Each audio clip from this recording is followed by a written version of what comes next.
So I recently got out of a long relationship, and it's had me looking back in the dating market after 7 years of not really paying attention to what's going on over there. And man, has it gotten a lot worse than what I remember. So the whole dating app thing, 7 to 10 years ago, I don't think it was as prevalent and mainstream as it's become now. I think more regular people are using dating apps now, whereas before it used to be maybe just people who had social anxiety or something like that. It wasn't really a necessarily mainstream thing. I think people met a lot of the person they got in relationships with in school and work and third party places and whatnot. But it just had me thinking, because there's a bit of a just dopamine saturation that happens from all these, like looking at a screen, and then you get a new image of someone, and then you get a new image of someone, and then you get a new image of someone, then you get a new image of someone, and you're chatting with someone for maybe a few days and then it dries up, and then you're chatting with someone for a week and it dries up, and you're chatting with someone for a few days and dries up. And it's almost like both parties, probably for the women too, I'm sure, certainly for the men, it's almost like there's a level of exhaustion that happens with that, you know? And it doesn't really matter how attractive or unattractive you are, collectively that has to be something that people are experiencing. I was listening to this video clip the other day where it was some woman who put on like a church singles thing, and only women showed up to the event, and the men were just like opting out. And I think a lot of the reason this is happening is men are realizing there's sort of two paths in front of them. Either you adopt this sort of Machiavellian attitude, maybe you have a roster of women that you're talking to or having sex with, and that it implies that you're going to have to lie, manipulate, and basically just have meaningless relationships in order to be able to have multiple relationships. So that's option A. And then option B is basically just withdrawing completely. And so you have a lot of people that are the statistics are showing that people under 30 are having less sex, less relationships, all this. And it's not a problem that I always look at things like this. There's what's going on in the collective, like collectively, what's going on in the news, what's going on in the social fabric. And then there's what is going on in your life, which I do believe we have the power to do something differently with your work, with your travel, with your life path. We live in a day and age. I got two dogs in the background, so if you hear them walking around, sorry about that. But we live in a day and age where you have the option to really live the life you want, and there's good and bad with that.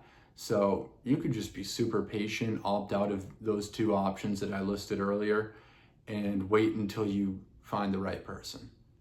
And that might take a lot of patience. I did that. I was alone for 3 years before this 7-year relationship, and I believe it was my patience that allowed for a good 7-year run. And that preferentially, that I believe that's better than the two options that I laid out before. It's just better to be patient and find someone who's in the same frequency as you, has the same light as you. And this segues into the next point that I wanted to make. So I just really think, and this really to me is sort of like an eternal truth in a way. If there's no light or innocence in your relationship, there's no heart to it. And I think that that's what is devoid in these apps, and devoid in this modern situation that we're dealing with. There's just no innocence in it. And a lot of men, I got to stick up for the men here. I really do think, I got the dogs running around, so 2 corgis, and this apartment has like a wraparound situation, so they were able to kind of chase each other. But one's a male, one's a female. Men and women complete each other, okay? And I really think that men in general prefer simplicity, monogamy. They want to get married, they want to have kids, they want to provide, they want to protect. But the predicament that we're in is not conducive for that. No fault divorce. The statistics show that educated women, who I'm more attracted to personally, women with an education, women with intelligence, I mean, I'm more attracted to. Maybe it's different for other people, but I was reading the statistics the other day, and I read that it's like a 90% divorce rate. 90% of the time, educated women with college education are the ones who will initiate a divorce. So think about that. It's almost like where do you even really go with this? So you either need to have a low IQ relationship, or you need to just basically hand a bazooka to your partner, to your girlfriend, to your wife, to whatever, to inevitably hurt you. I mean, 90% is not, if it was 30% or under 50%, maybe it's a conversation, but it's just not looking good for guys out there. And I think that, like I said earlier, there's things that are happening in the collective, and then there's like what you decide to do about it. So I think that men, if I was a young person watching this, I just am more in the self-empowerment sort of wavelength. I think that you can control the rhythm. You can control a lot of guys will say, women are hypergamous and they're sleeping around. They have hundreds of dudes in their messages, and you're competing with all of that. And that's true. I mean, that's generally true.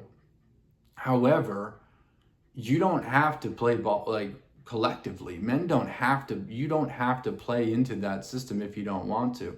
So, I mean, it's hard to find a decent. It's getting harder to find a decent woman that's not on, Instagram, getting tons of DMs from lurkers. I mean, now on Hinge, a lot of these women are putting their Instagram handles on Hinge to get more followers and just keep these guys, these desperate men,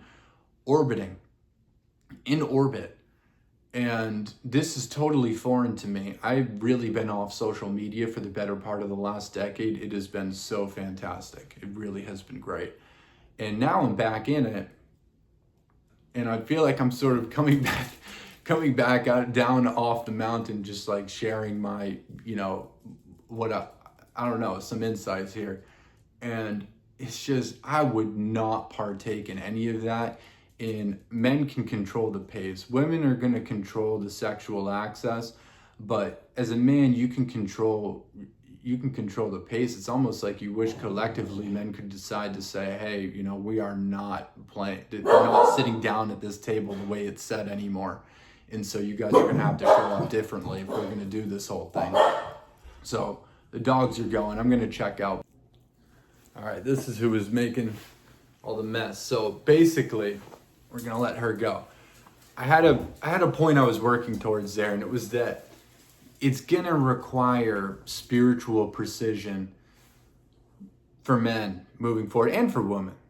And I don't mean that in a strictly religious sense. I just mean that the filter in which you're going to have to move forward with dating, with relationships, I believe personally, is going to, if it's predicated on filtering for innocence and for someone who genuinely desires peace, and that's a priority in their life, you're going to have better outcomes. And so that's just a detection system that I think people who are serious about relationships are going to have to develop, and that will allow you to tap completely out of this really hellish frequency that lives in the dating apps. So These guys got to go on a walk. They're really wound up. It's a little early here, so normally I'd take them out by now, but I wanted to check in and say that. So let me know what questions you have or what your experiences are. Love to you guys. Have a great day. See you in the next video.